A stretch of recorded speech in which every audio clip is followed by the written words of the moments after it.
Foi? E aí, gente? Olá para todos. Para localizar cada um de vocês, o que a gente vai fazer hoje? A gente está entrando na quinta semana, que vai do dia 20 a 24 de abril, né? Vai ter um feriado aí no meio, mas enfim. Então, ó, a aula de hoje é a respeito à quinta semana, a influência da pressão na mudança de estado físico. Show de bola, gente? Então, consegui localizar vocês aí e sempre falando o que vai ter essa aula, o que vai esperar lá no plural para vocês. Esse vídeo que vocês estão vendo, e além desse vídeo, vou colocar todos esses PowerPoints, essas figuras que eu estou usando aqui na aula. Aliás, já vou até falar, não entendi bem o porquê, confesso a vocês, comer um pedacinho final aqui das imagens para a aula aqui de agora. Isso vai ter menor importância, não vai ter influência no ensino-aprendizado, que é o que me importa, mas comer um pedacinho aqui, mas fiquem tranquilos que eu vou postar lá no plural para vocês, a imagem vai estar fiel, vocês vão acompanhar aqui tudo bonitinho. E além disso, que eu estou fazendo toda semana, eu vou repetir, vou colocar uma lista de exercício lá para vocês, ok? Então vai ter lá toda a aula, essa videoaula que eu estou gravando para vocês, obviamente vai estar lá, vocês estão vendo isso lá. Vai ter todas essas imagens aqui para vocês lá disponíveis, se vocês tiverem alguma dúvida. E além disso, vai ter uma lista de exercícios, sempre com aquela ideia, sempre com aquela pegada, lista de exercícios baseado no Enem e todos os exercícios resolvidos e comentados. Beleza pura? Ok, gente? Tranquilo? Então vamos lá. Gente, isso aqui é um slide que eu já coloquei, talvez não exatamente esse, mas com o mesmo raciocínio, explorando a ideia de mudança de estado físico, né? Todas as mudanças de estado físico, vocês veem com a química, né? Sem dúvida, fusão, vaporização, ebulição, sublimação, ressublimação, tudo aqui nada é novidade. Lembrando que todo cálculo de energia para mudar de estado físico, sem uma revisão, eu calculo com a equação do Q mole, que é igual a M vezes L. Eu uso essa equação quando existe a mudança de estado físico. Gente, fazer uma perguntinha para vocês antes de passar. Espera aí que eu não peguei o controle, meu amor. Voltei, gente. Antes de passar para o próximo slide aqui, fazer uma perguntinha que, se fizer de maneira inocente, sem maldade, a maioria responde e responde rápido. Chegar e falar assim com vocês: vem cá, qual é a temperatura em que a água pura, durante a aula de hoje toda, que aliás vai ser uma aula mais curtinha, tá, gente? Já adianto a vocês, mas voltando. Sempre que eu falar que eu estou falando de substâncias puras, misturas, não sei o que, vou deixar para o pessoal da química. Então, se eu falar da água pura, ela entra em ebulição a quantos graus Celsius? O aluno deve estar pensando, pessoa, 100 graus Celsius. Eu diria que essa resposta ela está no mínimo incompleta ou talvez errada. Porque, depende da pressão. A água, ela entra em ebulição, e isso vale para qualquer substância, não tem exceção aqui, 100% dos casos. Você só fala a temperatura em que a substância muda de estado físico se você conhecer a temperatura e a pressão. Temperatura e pressão. E a gente tem uma mania no dia a dia de simplesmente não levar em conta a pressão, falar como se ela simplesmente não existisse. Então a frase correta é: a água entra em ebulição a 100 graus Celsius, vírgula, se a pressão for de 1 até M. Se a gente mudar essa pressão, muda a temperatura em que a água ferve. Show de bola? Deixa eu passar aqui para o próximo, então. Esse gráficozinho também não é novidade. Como eu falei com vocês, a gente vai trabalhar com água pura. Aqui, em temperaturas negativas até zero, ela está no estado sólido. Aqui ela está mudando, né? Está sofrendo a fusão. De 0 a 100 estado líquido, e depois aqui estado de vapor e por aí vai. Isso aqui, o aluno entender que esse gráfico, a gente está acostumado que a água sofre fusão a 0 e que a água sofre ebulição a 100, isso é a 1 atm.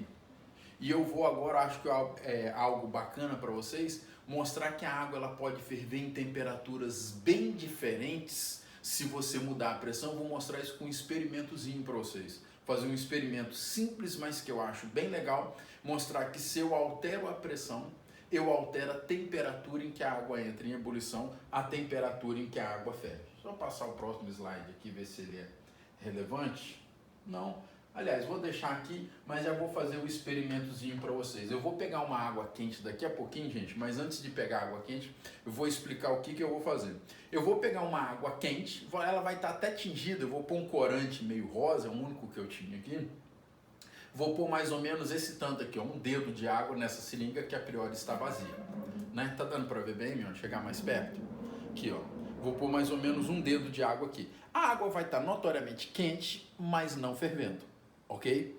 O que eu vou fazer? Eu vou tampar aqui em cima nessa seringa e vou fazer esse movimento para diminuir a pressão dentro da seringa. Isso aqui diminui a pressão, né? Porque se eu aperto, aumenta. Se eu puxo, diminui. Quando a pressão diminuir dentro da seringa, a água vai ferver dentro dessa seringa. Show de bola? Então, eu vou provar que a mudança de pressão no interior dessa seringa vai fazer que a água ferva nela, mesmo não estando a 100 graus Celsius, aliás, vai estar longe disso. Então, eu vou pedir um segundinho para vocês, vou voar lá aqui na cozinha de casa e vou pegar essa água quente, só um segundo.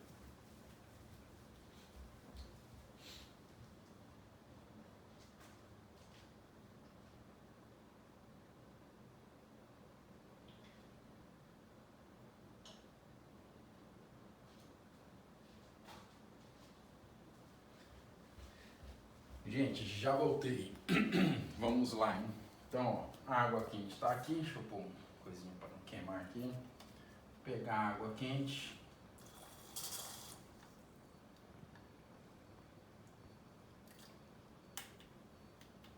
Ó, a água sem dúvida está quente, mas não está fervendo. O que eu vou fazer? Eu vou tampar aqui. Vou tampar aqui.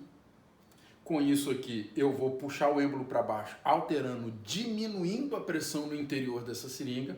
E se Deus quiser, a água vai ferver aqui dentro na hora. Então, ó, tampei, puxei, diminuí a pressão no interior da seringa e a água, ó, entrou em ebulição. Hein? Ó, voltei, parou de ferver. Se eu puxo de novo, essa água entra em ebulição. Tá dando para filmar legal, né? Se eu tiro o dedo de cima, ó, para de ferver instantaneamente. Legal, gente? Show de bola? Tranquilo? Então, fiz um experimentozinho. Deixa eu tirar isso da frente aqui. Para provar que se você muda a pressão, muda a temperatura em que a água entra em ebulição. E é essa ideia aqui, que de novo, comer um pedacinho, eu vou falar com vocês, mas essas figuras vão estar todas para vocês lá no site do Plural. Pressão e temperatura são diretamente proporcionais aqui nesse caso. Então, se eu diminuir a pressão dentro da seringa, diminuiu a temperatura de ebulição da água. A água ali dentro daquela seringa não ferveu a 100 graus Celsius, ela ferveu a 80, 70 graus Celsius, temperatura menor, culpa da baixa pressão. Então, o próximo slide aqui, inclusive, deve mostrar algumas cidades. Essa é a ideia. A nível do mar, a água ferve a 100 graus Celsius, todo mundo sabe disso, infelizmente comeu aqui, né?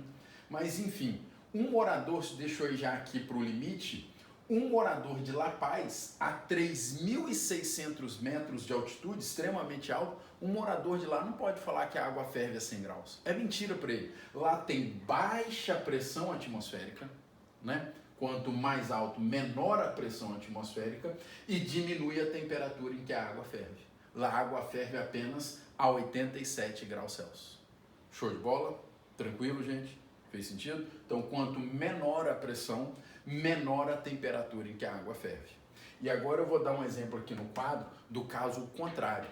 Quer ver só? Deixa eu apagar aqui, né? Isso aqui foi para localizar vocês, tema da aula de hoje. E qual semana que é? Do dia 20 ao dia 24. Mas deixa eu apagar aqui.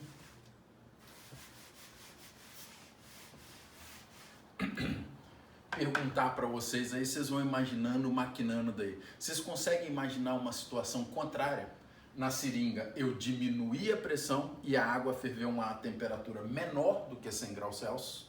Vale falar, gente, que esse experimento obviamente não fui eu que criei. Esse experimento eu tirei de uma prova do Enem. Isso foi uma questão do Enem. E agora eu vou pegar uma situação contrária da seringa. Uma situação em que eu aumento a pressão e com isso aumenta a temperatura em que a água entra em ebulição. E o melhor exemplo é a panela de pressão.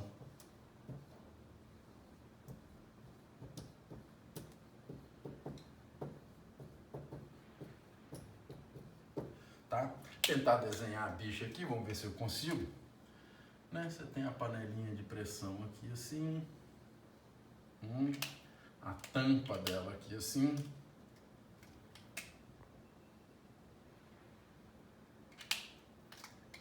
Aqui bonitinho. Aqui. O fato é que a panela de pressão, obviamente lacrada, ela trabalha, eu vou falar de valores reais, gente. Panela de pressão que se vende por aí, que tem na sua casa, claro, se você tiver aí. Ela trabalha aqui no interior, quando você coloca água nela aqui, ou algo à base de água, você vai cozinhar um feijão, algo assim. Essa panela, ela trabalha por volta, mais ou menos, a maioria delas, aqui no seu interior, por volta de 2 ATMs, de 2 a 2,5, tá? Por aí. E com essa pressão surpreendente, o dobro, chega a quase o triplo da pressão normal, de 2 a 3 ATMs, a panela de pressão, ela chega em seu interior a água que não ferve a 100, a água que entra em ebulição a mais ou menos 120 graus Celsius. Show de bola? Então, a água está bem mais quente, culpa da enorme pressão dentro dessa panela.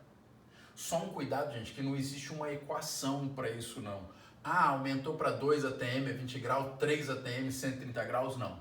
Isso é experimental, tem um gráfico, não tem uma equação para eu colocar aqui, não. Tá joia, gente? Mas o fato é que com o aumento da pressão, aumentou a temperatura em que a água ferve.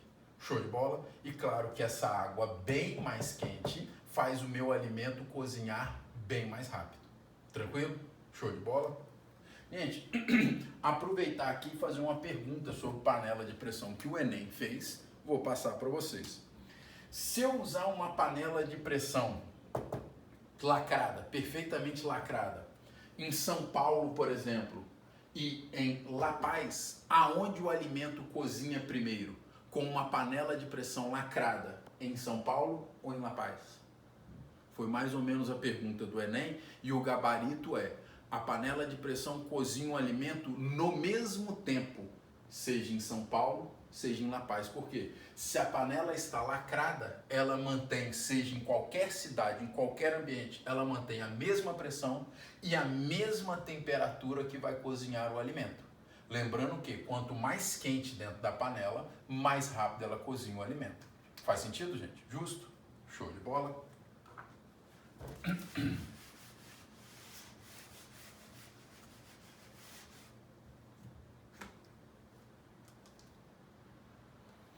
Gente, a primeira vez que o aluno vê esse gráfico, esse diagrama de fases, o aluno acha ele um pouco esquisito, um pouco complicado, mas é um gráfico até bobo, na minha opinião, de se usar, tá? E eu quero julgar qual é a fase da substância, se ele está no estado sólido, líquido ou gasoso. E para julgar isso, olha como é que o gráfico faz sentido. Eu gostaria do aluno entendendo a física, vendo que faz sentido. Eu só sei a fase da substância, sólido, líquido ou gasoso, se eu souber o par ordenado, temperatura e pressão. Sem temperatura e pressão, eu não consigo julgar qual é a fase. Eu não posso só ter a temperatura, que é o mole, que é a bobeira que a gente dá no dia a dia. Eu tenho que saber a temperatura e tenho que saber a pressão. Aí olha que bobeira usar isso aqui. Se o cara me der um par ordenado, ele me deu uma temperatura aqui, digamos, e uma pressão aqui. Se eu pegar esse par ordenado, ó, de temperatura e pressão, eu sei que a substância está no estado sólido. Só isso, não tem que fazer mais nada. Para, digamos, essa temperatura e essa pressão aqui, a substância vai estar no estado líquido. Mais nada, usar esse gráfico, só isso. Só que o aluno pode estar olhando para esse gráfico e falar: opa, professor, e por exemplo, se eu pegar um par ordenado e o ponto cair exatamente, ó, tipo esse aqui, ó, eu pego essa temperatura e essa pressão. O ponto cai exatamente na curva 3. O que vai ter? não é uma mudança de estado físico, cuidado, é uma coexistência. A substância, se ela estiver ali reservada dentro de algo, se for, por exemplo, a água, isso serve para todas as substâncias do universo, mas vou dar exemplo para a água, que é o que a gente fica mais à vontade, né? A substância ela vai estar coexistindo no estado sólido e no estado de vapor ao mesmo tempo. Show? Então, se cai em cima da curva 3, a substância coexiste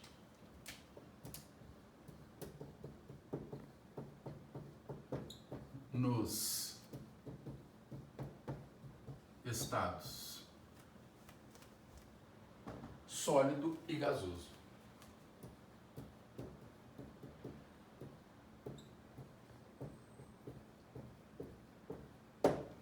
Legal?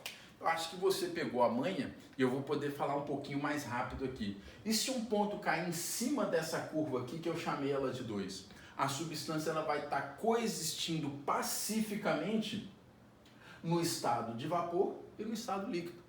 Então, se estiver dentro de uma garrafa, por exemplo, dentro dessa garrafa eu vou ver a substância coexistindo pacificamente no estado de vapor e no estado líquido.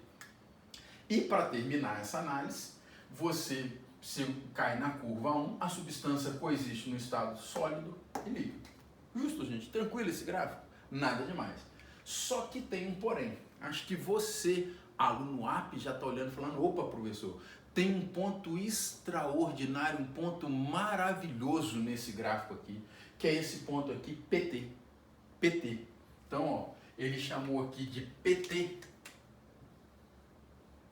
um ponto fisicamente lindo que é chamado de ponto triplo.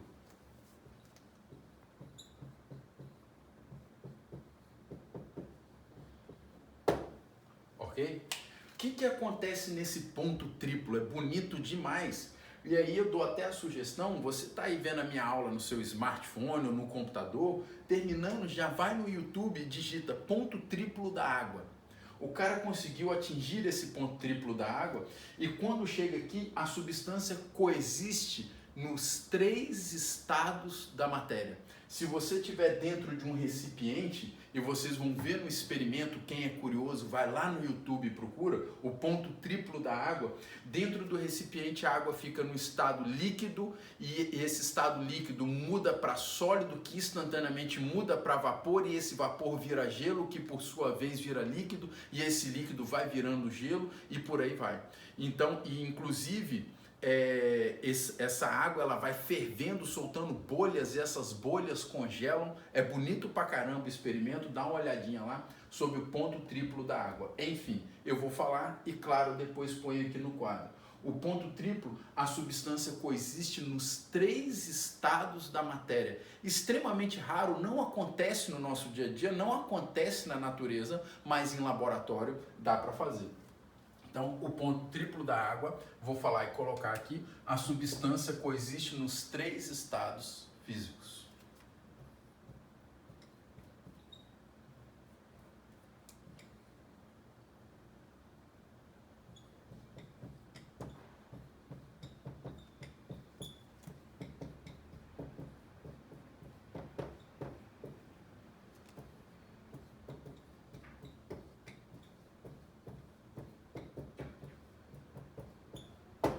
Gente, só tem um porém, né? Eu acho que está no próximo slide aqui, vou verificar com vocês, que, por exemplo, atingir o ponto triplo da água é muito complicado, chata, tem laboratório.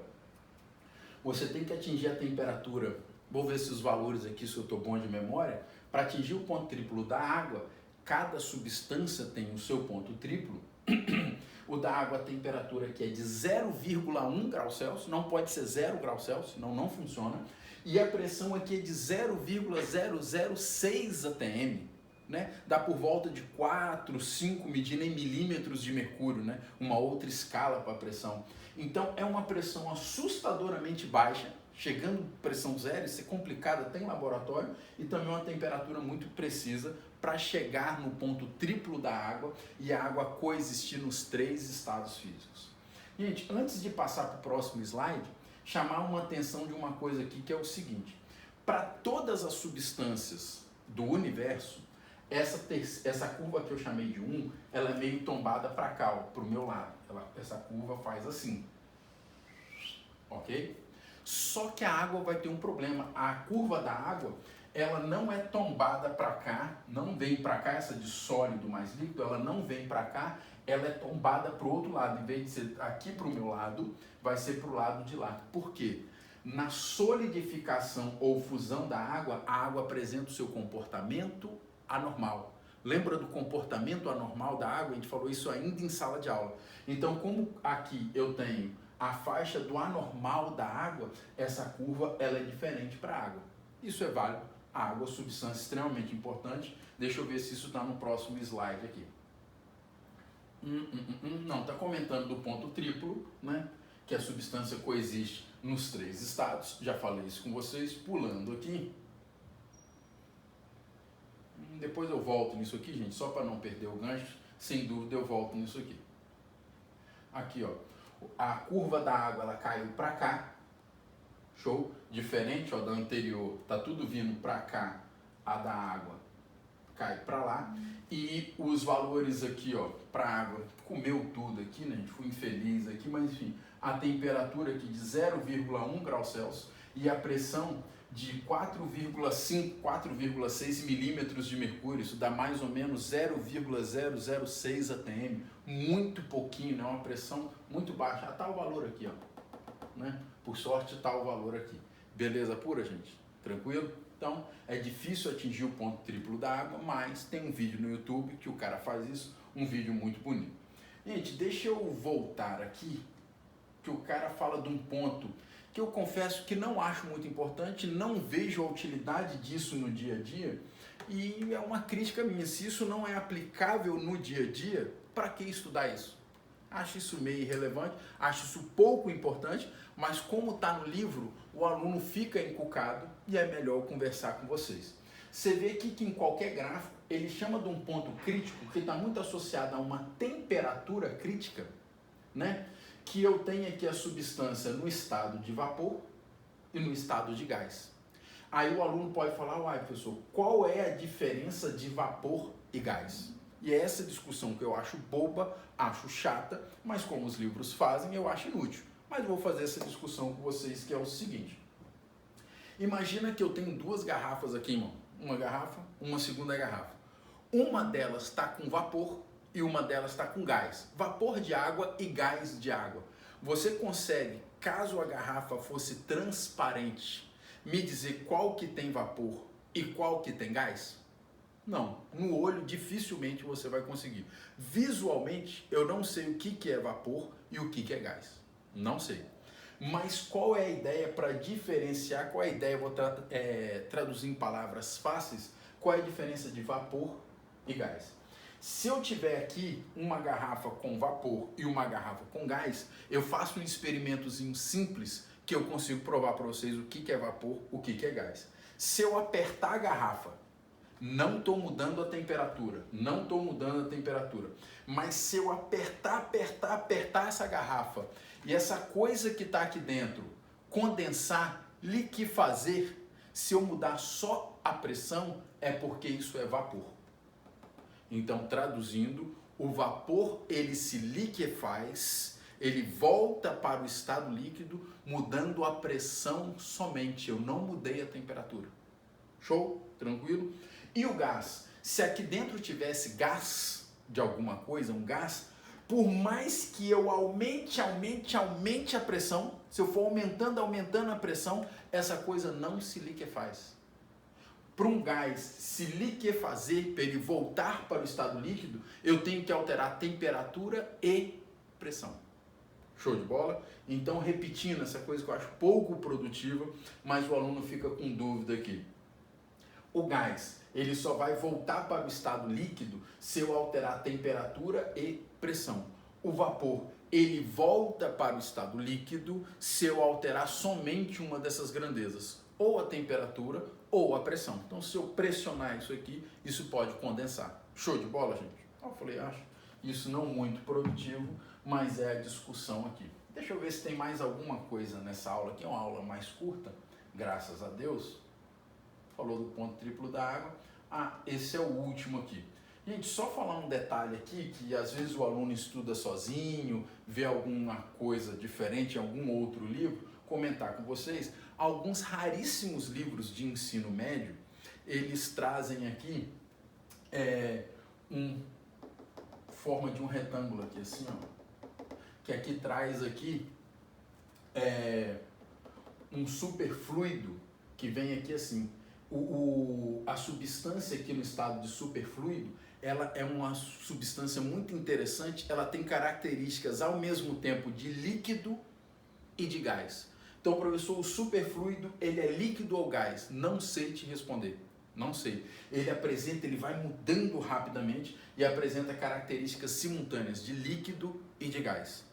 E o superfluido, ele é bem usado até pelo ser humano, ele tem um poder de limpeza, um poder de dissolução muito grande. Então, quando você pega uma limpeza a nível industrial, né, fazer uma limpeza, grandes fábricas fazem num carpete ou no estofado, alguma coisa, eles usam a água no estado de superfluido, tá? Isso aqui, essa água acima de 200, 300 graus Celsius, com essas características simultâneas de líquido e de gás, essa água vai conseguir ter um poder de limpeza bem legal. Então tem um quadro aqui mais para cima, que é o que a gente chama a substância de superfluido, características simultâneas de líquido e de gás. A imensa maioria dos livros de ensino médio não comentam sobre isso aqui.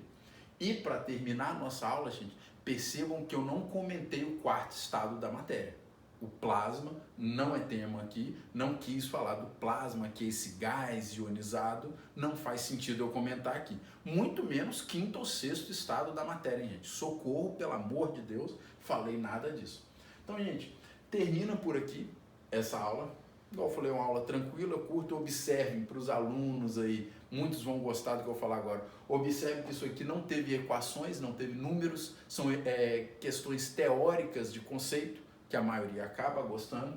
Termina por aqui e vai estar lá uma lista de exercícios esperando por vocês. Show de bola, gente? Então consegui mostrar a influência da pressão na hora da substância mudar de estado físico. Gente, fico por aqui. Um abraço, um beijo para vocês, boa semana, bom feriado.